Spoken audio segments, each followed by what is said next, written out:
மாவட்ட ஆட்சியர் அலுவலகத்திற்கு மீண்டும் வெடிகுண்டு மிரட்டல் விடுக்கப்பட்டுள்ள நிலையில் போலீசார் தீவிர சோதனை மேற்கொண்டு வருகின்றனர். கூடுதல் விவரங்களோடு இணைகிறார் நமது செய்தியாளர் கார்த்திக். வணக்கம் கார்த்திக். எவ்வளவு நேரமாக போலீசார் அங்கு சோதனை மேற்கொண்டு வருகிறார்கள்? தற்போது அங்கு இருக்கக்கூடிய கள நிலவரங்கள். வணக்கம். கோவை மாவட்ட ஆட்சியர் அலுவலகத்திற்குரிய வளாகம் முழுவதும் வெடிகுண்டு தடுப்பு பிரிவு போலீசார் மோப்பநாயுடன் சோதனையில் ஈடுபட்டு இருக்காங்க. அதாவது இன்று மதியம் 1:45 மணிக்கு மாவட்ட ஆட்சியர் அலுவலகத்திற்கு ஒரு இமெயில் மிரட்டல் வந்திருக்கு. அந்த இமெயில்ல இன்று மாலை 4:45 மணிக்கு வெடிகுண்டானது வெடிக்கும், அங்கு யாரும் இருக்க வேண்டாம், உடனே இருப்பவர்களை வெளியே அனுப்புங்கள் என தமிழில் அந்த இமெயிலானது அனுப்பப்பட்டிருக்கு. இதனையடுத்து மாநகர காவல்படையினர் உடனடியாக இந்த வெடிகுண்டு தடுப்பு பிரிவு போலீசார் மோப்பநாயுடன் இங்கு அனுப்பி தற்போது அந்த சோதனை ஈடுபட்டிருக்காங்க. நேற்றைய தினமே பாத்தீங்கன்னா பாரதியாருடைய கவிதையை மேற்கோள் காட்டி ஒரு வெடிகுண்டு மிரட்டல் வந்திருந்தது.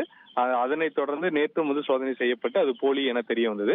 மேலும் இந்த இமெயில் யார் அனுப்புகிறார்கள், எங்கிருந்து அனுப்புகிறார்கள், என்ன நோக்கத்திற்காக அனுப்புகிறார்கள் என்ற ஒரு விசாரணையை மாநகர காவல்துறையினர் விசாரிச்சுட்டு இருக்காங்க. இது மட்டும் இல்லாம இதற்கு முன்னதாக இன்று காலை கோவை பாஸ்போர்ட் அலுவலகத்தில், அதாவது உப்பிலிப்பாளையம் மற்றும் சித்ரா பகுதியில் இருக்கக்கூடிய 2 பாஸ்போர்ட் அலுவலகத்திற்கும் வெடிகுண்டு மிரட்டல் வந்திருக்கு. அங்கும் போலீசார் சோதனை செய்து அங்கும் எந்த விதமான பொருட்கள் கண்டுபிடிக்கவில்லை தெரிய வந்திருக்கு. தற்போது இங்க மாவட்ட ஆட்சியர் அலுவலகத்தில் சோதனையானது நடைபெற்று மிக முக்கியமாக பார்க்கப்படுகிறது. உங்கள் விவரங்களுக்கு நன்றி கார்த்திக். இனி செல்லும் இடமெல்லாம் செய்தி. தந்தை டிவியின் வாட்ஸ்அப் சேனலை ஃபாலோ பண்ணினா செல்ல இருக்கும் இடமெல்லாம் செய்தி. இதோ QR கோட் இப்பவே ஸ்கேன் பண்ணுங்க, ஃபாலோ பண்ணுங்க.